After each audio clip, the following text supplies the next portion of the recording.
Bonjour et bienvenue dans le Podcapsuleur, le podcast qui aime la bière et les brasseurs. Une semaine sur deux, le Podcapsuleur reprend la route et vous emmène à la découverte des brasseries françaises. Dans chaque épisode, nous rencontrons des hommes et des femmes au parcours de vie extrêmement variés qui un beau jour ont décidé de faire de la bière leur métier.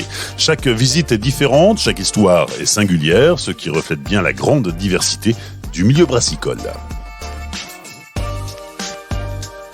Saison 7, épisode 8, Alain et Xavier Bayeux, brasserie Au Baron à Gussigny, dans le Nord.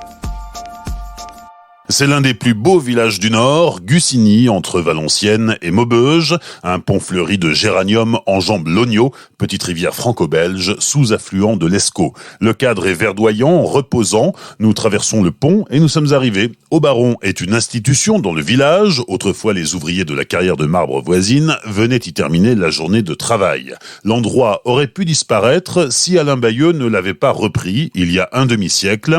Le petit café s'est agrandi en restaurant et depuis 1989, l'établissement est équipé d'une brasserie et produit sa propre bière, dont la fameuse cuvée des Jonquilles. Depuis plusieurs années, Alain Bayeux a passé le flambeau à ses enfants, sa fille Florence dirige le restaurant, tandis que son fils Xavier développe la brasserie. Bonjour, je suis Alain Bayeux et bienvenue à la brasserie Au Baron. Alain, ça fait 50 ans que tu as repris un bistrot de village qui s'appelait Au Baron, à Gussigny. On est au fin fond du département du Nord. C'est même assez curieux, c'est une petite enclave entre deux morceaux de Belgique.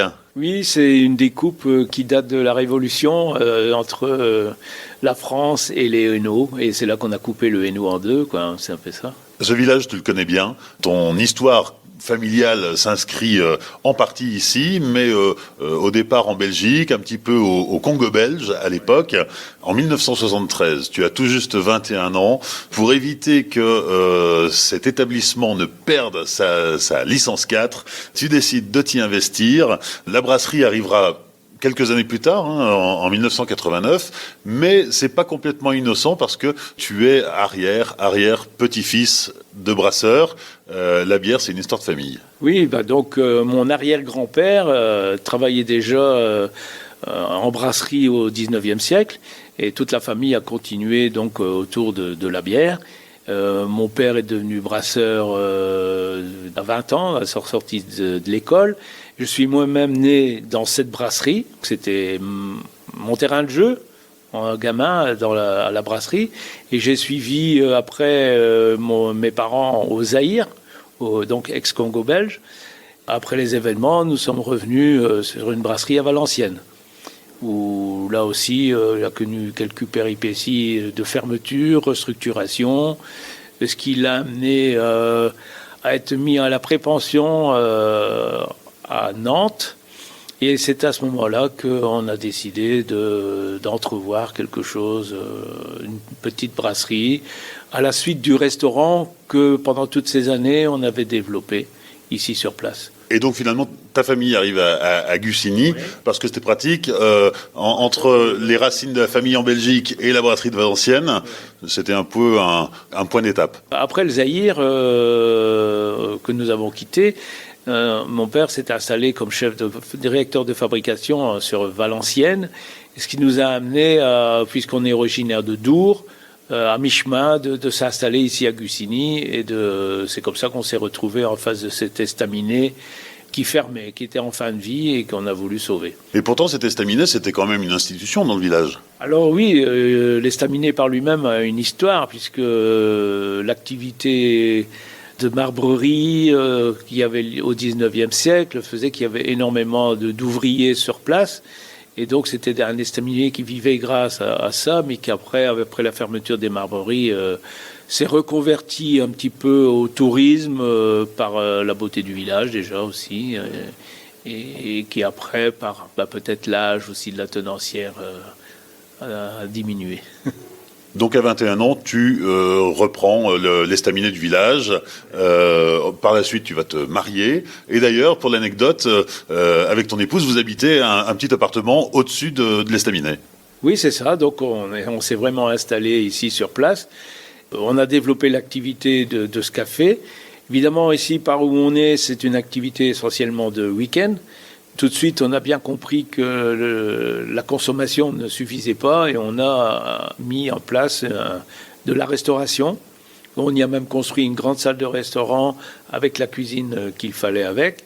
Et c'est comme ça qu'on a bien développé et jusqu'à l'arrivée de la brasserie en 89. Alors justement, cette brasserie qui arrive en 89, ton père est encore dans le coup, il vient de prendre sa retraite après avoir travaillé à Nantes, et de Nantes, il revient avec une petite brasserie. C'était prévu aussi, la prise de retraite, donc il a eu le temps de préparer une petite salle de brassage de 5 hectos, puisqu'on n'avait pas l'ambition de faire des volumes, mais c'était surtout pour l'établissement et la région. Et donc, à sa retraite, on s'est mis en marche pour construire ce petit atelier juste après le restaurant où on a commencé à brasser et, en 89. Donc, inauguration le 8 juin à la Saint-Médard. Pour l'anecdote, c'est le patron du village de Gussigny, mais c'est aussi la première bière de la brasserie. Alors oui, donc c'est la première bière que l'on a sortie. C'était une bière ambrée, donc de fermentation haute, refermentée en bouteille. On a sorti à la fin de l'année 89 une Saint-Médard brune, mais qui était la Saint-Médard de Noël. Et c'est seulement au printemps 90 qu'on a sorti notre bière de printemps, mais qui chez nous correspond à la sortie des jonquilles. Donc c'est là l'explication où on l'a appelée la cuvée des jonquilles. Et c'est la cuvée des jonquilles qui a fait la renommée de la brasserie au-delà de la région ?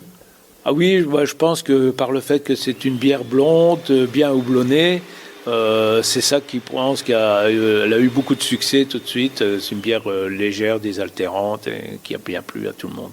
Au départ, l'idée c'est quoi ? C'est d'avoir une brasserie pour alimenter l'estaminet. Au départ, oui, c'était pour ça qu'on avait fait qu'une salle de 5 hectos. On n'avait pas beaucoup d'ambition dans les volumes, c'était uniquement un petit peu façon Gasbrauerei allemande où on faisait la bière pour l'établissement. C'est l'ancêtre du brewpub. Ouais, voilà, c'est ce qu'on voulait faire. Mais après, la demande a été un petit peu dans les environs et les volumes ont augmenté. 3 ans après, on a dû changer la salle de brassage pour une 10 hectos, qui a tourné 30 ans et on vient de changer pour une 20 hectos maintenant. Comment ça s'est développé au début ? Qui sont les premiers acheteurs en dehors de ce qui est consommé ici sur place ? Tout de suite, on a mis en place une vente à emporter, évidemment. On a eu d'abord les environs, un petit peu l'Avesnois, mais après, on est sollicité plus loin. Et puis l'arrivée de mon garçon après ses études, avec une communication beaucoup plus importante et d'autres ambitions, on a encore augmenté la production. Oui, parce qu'on a parlé de ton arrière-grand-père, on a parlé de ton grand-père, on a parlé de ton père, on a parlé de toi, mais maintenant on va un peu parler de tes enfants, parce que tu as 2 enfants, une fille et un garçon, et eux aussi aujourd'hui sont entrés dans l'entreprise familiale. Ma fille a déjà donc 20 ans maintenant qu'elle est ici et qui s'occupe uniquement que du restaurant. Donc ça la prend tous les week-ends, et comme ça, voilà. Et elle nous soulage un peu, elle nous a soulagés d'abord parce qu'avant tout ça on le faisait en couple. Donc c'était le restaurant et la brasserie le week-end, le restaurant le week-end, la brasserie la semaine, et c'était une belle charge. Mais après à un moment donné, donc ici on est bien content. Florence venait nous aider au restaurant, et après ça a été suivi par Xavier qui lui a pris en charge la fabrication de bière. Donc Xavier, aujourd'hui, il est un peu aux manettes de la brasserie ? Il est complètement, totalement aux manettes de la brasserie, et maintenant, ça tient à lui son développement. Je n'ai plus de responsabilité, mais donc je suis juste là, derrière, pour donner un coup de main, c'est tout. Donc tu n'es plus là, mais tu es encore là. Il y a toujours un coup de main à donner ? Il y a toujours à faire, surtout du non productif, je dirais. Donc je laisse la production aux techniciens présents. Et moi, je suis derrière l'arrière-garde pour faire les déplacements qui prennent du temps, qui ne sont pas productifs, quoi. Comme l'enlèvement de malt ou quelques livraisons dans les environs.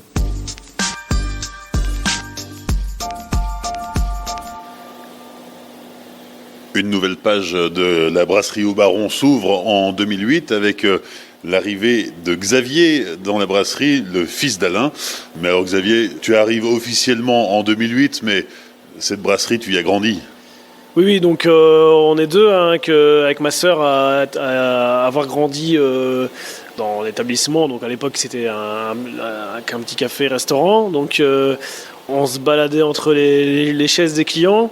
Et puis en 89, la brasserie a ouvert. Donc on était déjà nés. Donc on était très jeunes bien sûr, mais on a un peu connu le chantier. Donc on a un peu grandi entre les cuves.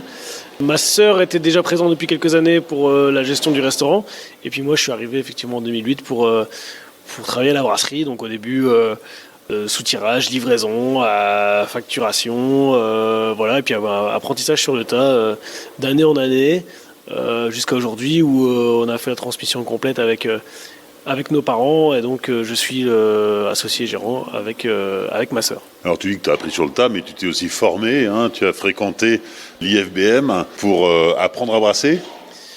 Oui, donc un peu d'IFBM, et puis moi j'ai surtout une formation industrielle, technique auparavant, et donc oui, effectivement le niveau de l'IFBM ça m'a permis d'avoir un peu cette approche, l'approche plus alchimie de la brasserie, et ce savoir-faire là, quoi, effectivement.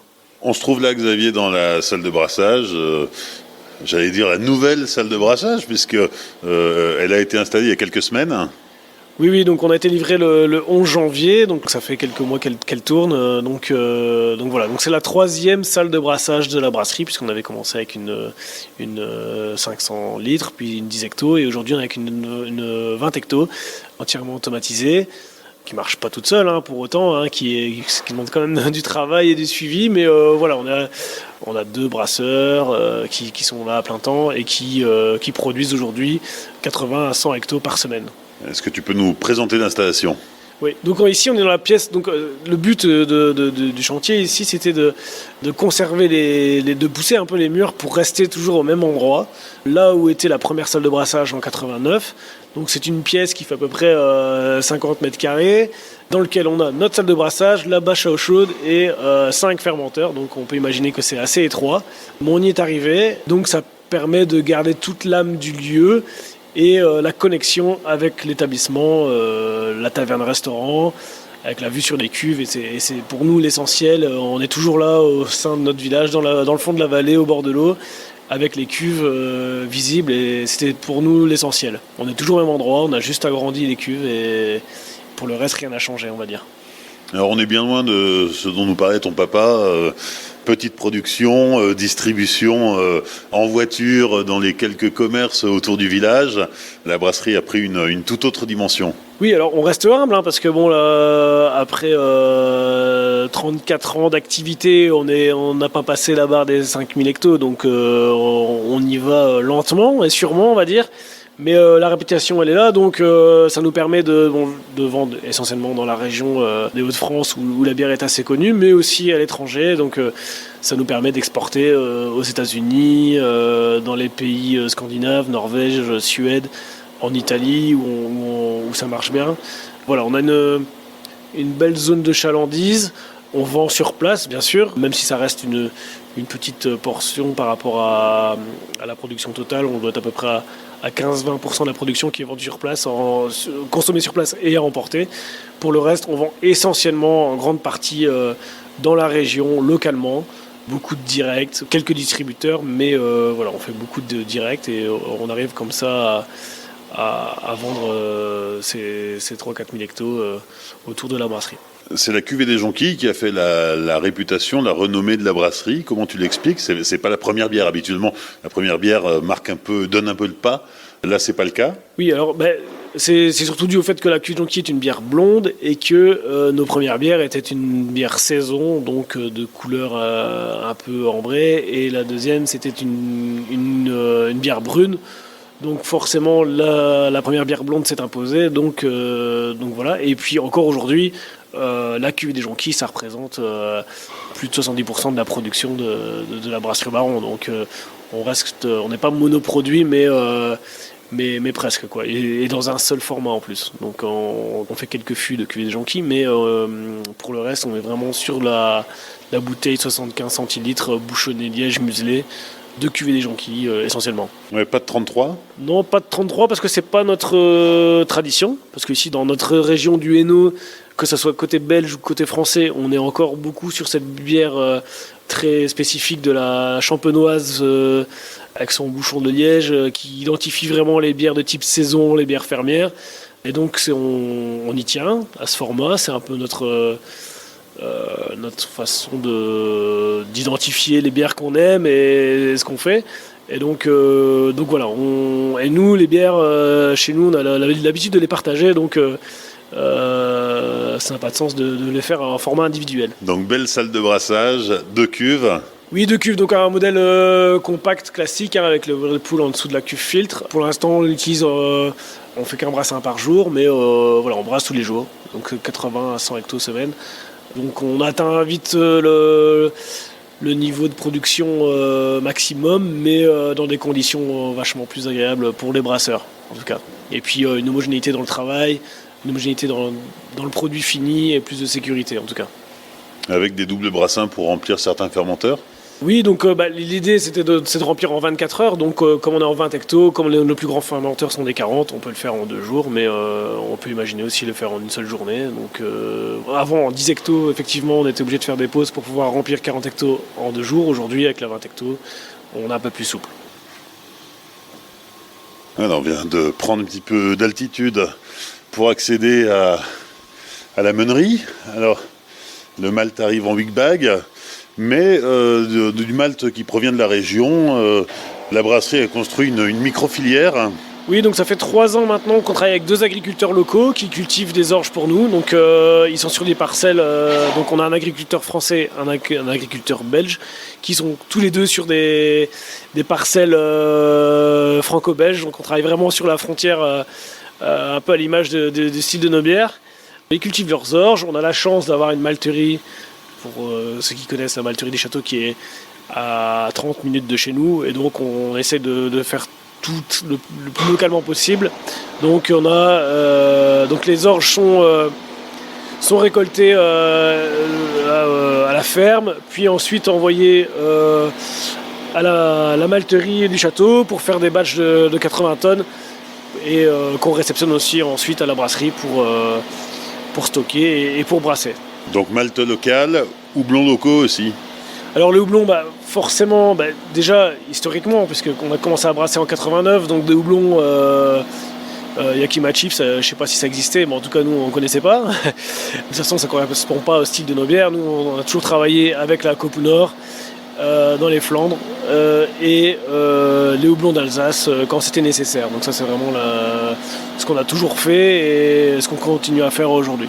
Parle-nous de la levure, qui a une histoire bien à elle, puisque effectivement en 89, trouver de la levure pour faire sa bière, c'était un exercice de style. Oui, disons que les brasseurs, malgré ce qu'on pourrait penser, n'étaient pas trop avares sur leur levure, mais voilà, il fallait effectivement trouver une levure qui corresponde aux bières qu'on voulait faire.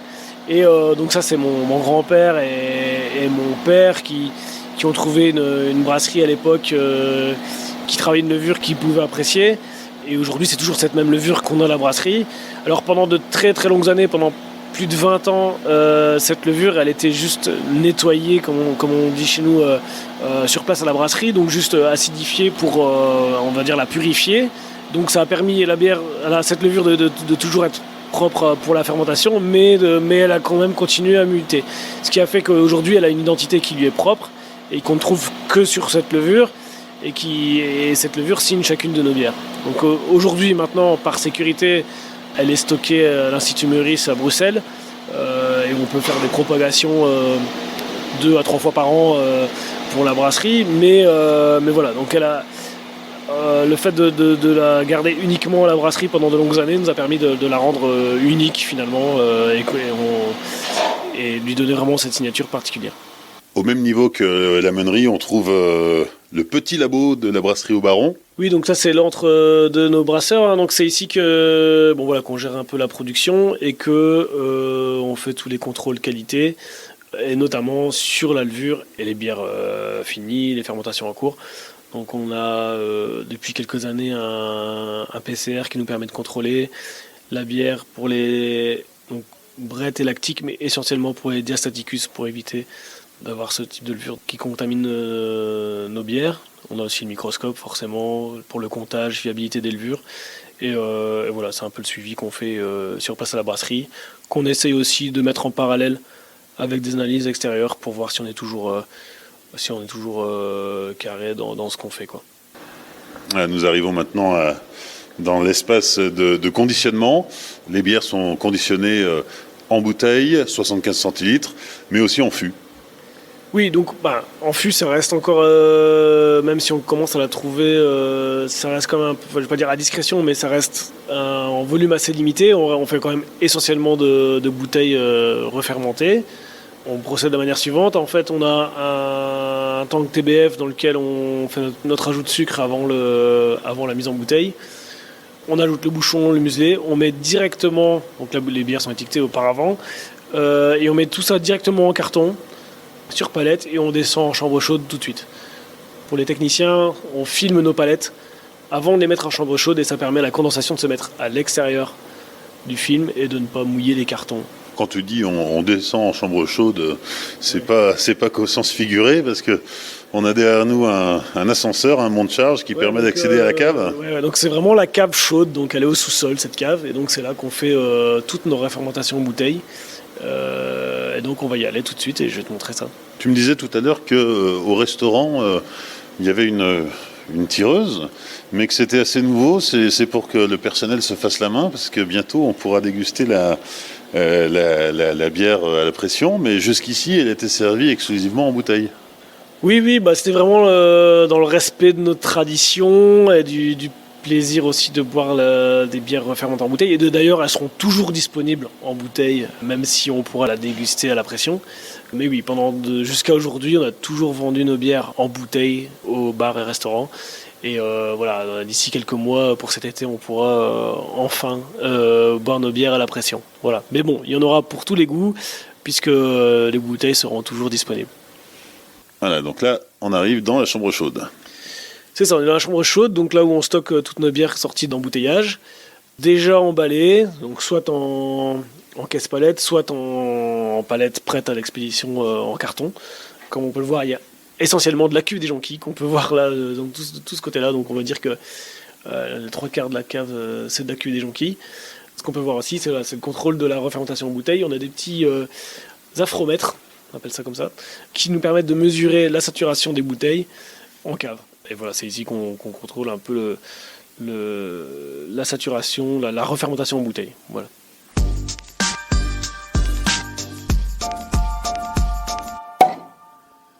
Les 5 dernières minutes avec la dégustation. On commence par la plus connue, on va dire la bière emblématique de la brasserie Baron, c'est la cuvée de jonquille, bien sûr. On va dire celle qu'on ne présente plus, qui peut-être fait un peu d'ombre aux autres, mais voilà, c'est vrai que c'est notre réussite, c'est aussi celle dans laquelle notre levure s'exprime le plus. Voilà, comme on disait tout à l'heure, on a une levure, une souche de levure qu'on conserve à la brasserie, qui n'existe qu'ici, qui vient d'une vieille ferme brasserie qu'on a récupérée à l'époque de la création de la brasserie, qui pendant plus de 20 ans a été travaillée uniquement à la brasserie, donc pas conservée dans un laboratoire, pas de propagation, que des levures nettoyées, on va dire, à l'ancienne, acidifiées sur place, nettoyage de levure comme on appelle ça. Donc ce qui a permis à cette levure de muter pendant toutes ces années et de créer son propre caractère. Et c'est pour ça aujourd'hui qu'elle dégage tous ces esters particuliers qui signent chacune de nos bières, quoi, qui est vraiment propre à la brasserie au Baron. Voilà. Et donc dans la cuvée de jonquille, c'est sur cette bière-là que ça va ressortir le plus, parce qu'on a vraiment une bière simple, malt pilsen, un petit peu de froment, 3 houblons de variété locale. Donc voilà, la levure s'exprime très bien dans cette bière, et c'est ça aussi, je pense, qui fait sa notoriété. Alors, donc la cuvée de jonquille, on a une robe dorée pâle, avec une mousse très blanche, assez crémeuse. Au nez, on va déjà avoir un aperçu de la levure. On a quelque chose qui va tirer un peu sur on a aussi un petit peu doublon, donc on a un peu d'agrumes floral, et cet ester particulier rustique fermier de cette levure qui ressort, quoi. Une levure qui s'approche un peu du style saison, mais vraiment avec une signature assez unique, quoi. Voilà. On a un nez qui est présent. On n'est pas dans des arômes de houblon ultra fleuris comme on pourrait le trouver dans des bières en dry hopping ou ce genre de choses. Ça reste assez subtil et c'est ce qui va dénoter dans la dégustation. C'est vraiment un équilibre entre le malt, le houblon, la levure qui s'exprime aussi. Et c'est un peu ce fil conducteur qu'on va voir tout au long de la dégustation. Donc à la première gorgée, on va vraiment retrouver ces notes agrumes, florales. On parle souvent de notes un peu poivrées aussi. Voilà, donc c'est à la fois complexe, parce qu'on a vraiment différentes notes qui arrivent, mais toujours en équilibre. Donc subtilité, complexité en même temps. Et voilà, au fur et à mesure de la dégustation, on va redécouvrir des autres notes. Donc au début, on va plutôt avoir l'agrume, après un peu plus le floral. Et après, la levure va s'installer, le côté levuré va s'installer avec ces petites notes poivrées. Voilà. Deuxième dégustation. Alors là, on est sur la Noblesse Oblige, donc c'est une bière beaucoup plus récente. C'est une des dernières bières permanentes qu'on a créées, qui date de 2015. À l'origine, c'est une collaboration qu'on a fait avec Gareth Crowell, qui était le brasseur de Jester King, que je connaissais depuis quelques années puisqu'on se rencontrait tous les ans sur un festival aux États-Unis et on appréciait chacun nos produits mutuellement et il voulait absolument faire une bière avec notre levure et il voulait apporter sa petite touche texane, de bière un peu US avec notre levure. Donc lui, il travaillait déjà beaucoup sur les cultures mixtes, tout ça. Il faisait déjà pas mal de choses. Il s'intéressait beaucoup aux bières fermières, aux saisons et tout ça. Et donc il est venu jusqu'à Gussigny avec sa compagne, et puis un autre membre de l'équipe, pour brasser au Baron. Et donc l'idée, c'était d'allier, faire une bière à quatre mains en fait. Et donc on a fait la Noblesse Oblige, qui est une bière une base un peu saison, et donc lui il a amené son houblon, c'était du Sorachi qu'on a couplé avec du miel pour un peu arrondir les angles et avoir quelque chose de plus je vais pas dire de plus rustique, mais de moins avec des prises d'arômes un peu moins aigus, on va dire, avoir quelque chose de plus équilibré, trouver la recherche de l'équilibre en fait. Au final c'est un peu tout ce qu'on fait à chaque fois sur nos bières. Donc on a ajouté du miel avec le Sorachi, ça matchait assez bien. Et derrière, il y a aussi forcément notre levure qui est là, parce que c'était un peu le but de la collaboration. Et donc voilà, c'est la première fois pour nous en 2015 qu'on utilisait des houblons non européens, on va dire. Voilà, bière fermière houblonnée, un peu exotique, on va dire ça. Donc on a une robe un peu plus dorée que la jonquille, un peu moins pâle aussi. Une levure, une mousse un peu moins dense, mais tout aussi blanche. Au nez, clairement, on a tout de suite le Sorachi qui ressort, avec ces arômes exotiques. C'est un peu poivré aussi, mais là, on est plus sur les arômes de houblon que sur la levure. Forcément, là, au nez, on va moins sentir la levure directement. Par contre, quand on va déguster, là, on a vraiment une texture un peu plus douce, qui est apportée par le miel, qui va un peu justement équilibrer ce houblon qui est assez punchy. Là, on va vraiment sentir la levure aussi qui va s'exprimer. Donc voilà, ça a fini sur un bel équilibre avec cette petite touche exotique de houblon qui est assez rafraîchissante. Troisième dégustation, Xavier, on enchaîne avec la première bière de la brasserie au Baron, la Saint-Médard. La Saint-Médard saison, donc la première bière brassée par la brasserie au Baron en juin 89, lors de l'ouverture de la brasserie. Donc une recette créée par mon papa et mon grand-père, qui s'inspire fortement de la saison que mon grand-père brassait dans la brasserie Cavenel à Dour, là où mon papa est né aussi.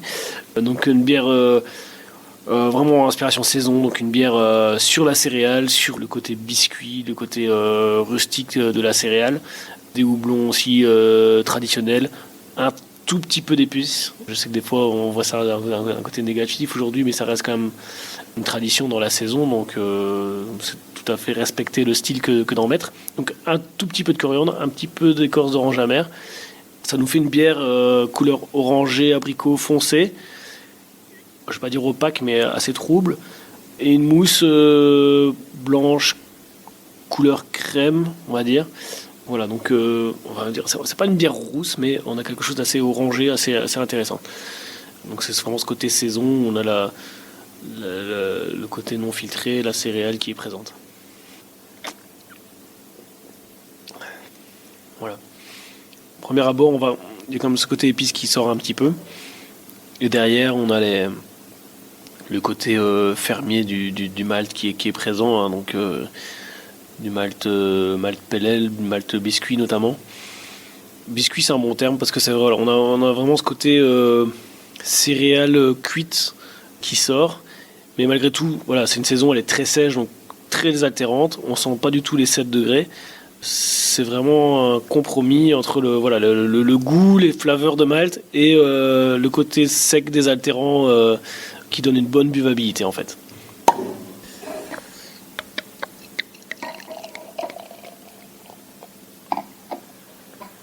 Quatrième dégustation, la Saint-Médard brune. Donc Saint-Médard brune, on va dire que c'est un peu une déclinaison, les beer geeks, ils appelleraient peut-être ça une black saison. Donc c'est une déclinaison de notre saison en brune qui est née tout simplement parce que pour la période de Noël, on voulait sortir une bière de Noël. La tradition était toujours bien ancrée, donc on a décliné notre saison en brune. Donc avec des maltes torréfiés bien sûr, et aussi un brassage avec l'ajout de baies de sureau lors de l'ébullition. Voilà, ça apporte un côté fruits confits qui se marie très bien avec le côté torréfié. Ça masque aussi un peu le côté astringent du torréfié, donc on a vraiment un accord torréfié fruits confits assez sympa, quoi. Ça réconcilie les gens qui ont peur des bières brunes avec ce style de bière, puisqu'on a aussi en plus ce côté saison sec, désaltérant qui clive totalement avec les bières brunes belges sucrées et fortes qu'on peut voir traditionnellement. On est totalement clivant par rapport à ça, puisque là on est sec, on est à 7 degrés et on a vraiment des arômes assez sympathiques sur l'équilibre, donc sur les céréales, sur le fruit et la levure qui est toujours là. Donc à l'aspect, on a vraiment une bière noire. Donc c'est vrai qu'on a tendance à l'appeler la brune, mais en fait elle est quand même vachement noire. Et on a toujours cette mousse qui ressemble un peu à celle de la saison, donc un peu plus crème quand même que sur la saison, un peu plus jaunâtre, un peu expresso on va dire, assez dense. Donc au nez finalement c'est assez frais. On sent pas encore trop le côté torréfié. Peut-être un début de notes fruitées qu'on pourrait deviner. Voilà, donc à la dégustation, on a d'abord ce côté torréfié, bien sûr, qui arrive en premier, mais qui est très vite adouci par justement l'ajout des baies de sureau. Voilà, donc on a un côté on a vraiment un torréfié, mais torréfié désaltérant. Voilà, donc c'est vraiment ce qui qualifie un peu cette bière. Sec, torréfié. Donc on a vraiment les saveurs fortes du torréfié et le côté agréable désaltérant de la saison à la fois. Cinquième et dernière dégustation.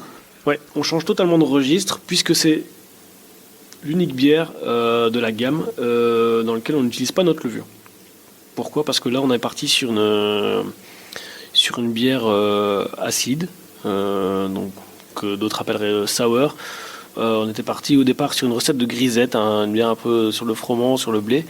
Et alors pourquoi donc on l'appelle la Lèse Majesté ? Pourquoi ? Parce que pendant très longtemps, à la brasserie, lorsqu'on avait plein de gens sur la terrasse, notre personnel réclamait beaucoup. Ils disaient les clients, ils aimeraient bien avoir une bière fruitée. Et alors c'était la mode des criques, et tout ce genre de bière fruitée très sucrée. À l'époque on parlait aussi beaucoup de prémix et tout ça, quoi. Donc c'était vraiment pas du tout notre cam à la brasserie, c'était pas notre style de ce qu'on aimait bien brasser. Et petit à petit ces dernières années on a quand même senti le palais des clients changer, avec beaucoup plus d'ouverture sur l'amertume et aussi sur l'acidité.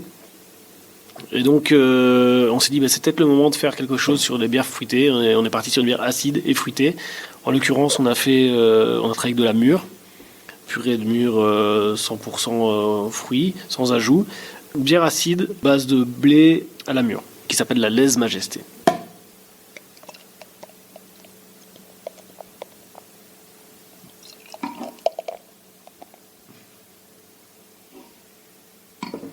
On a une robe toujours opaque, rouge un peu rosée, et une mousse très blanche qui elle aussi tire un peu sur le rose pâle, mais plutôt blanche. Une mousse un peu plus aérée, mais bien consistante quand même.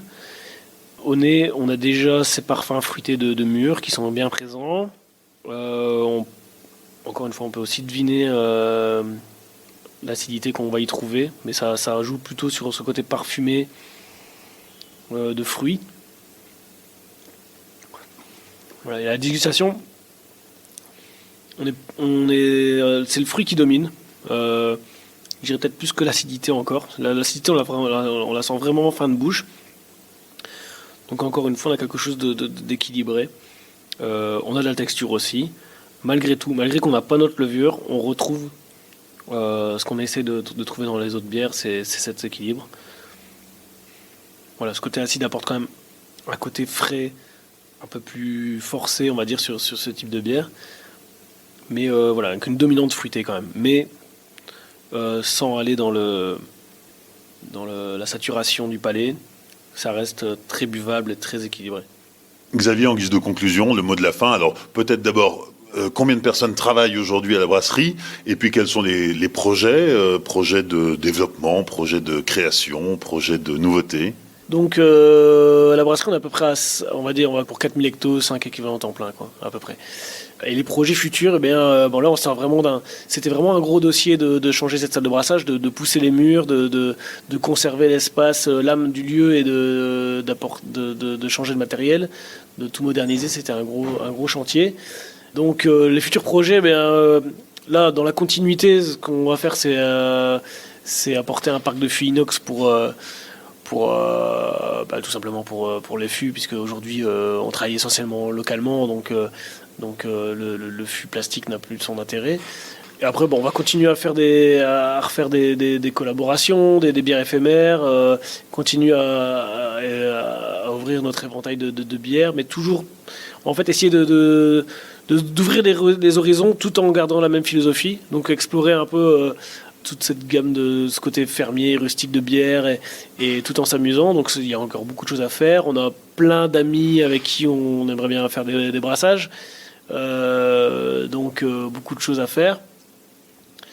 Et après, il y a tout le côté environnemental, donc c'est-à-dire essayer d'économiser de l'eau, économiser de l'énergie, réutilisation. Donc par exemple, on travaille sur la méthanisation pour nos résidus de brassage. Donc aller plus loin par rapport à ça pour vraiment être efficient à ce niveau-là.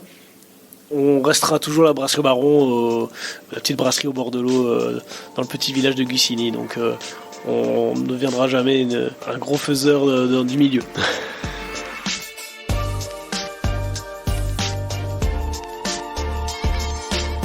Merci à Alain et Xavier Bayeux et à toute l'équipe de la brasserie Au Baron pour leur accueil lors de l'enregistrement de cet épisode. Sur les réseaux sociaux du Podcapsuleur, Facebook, Twitter et Instagram, vous pourrez découvrir la brasserie en images. N'hésitez pas à liker, commenter et partager cet épisode autour de vous. Vous pouvez aussi laisser un commentaire et 5 étoiles sur Apple Podcast et sur Spotify.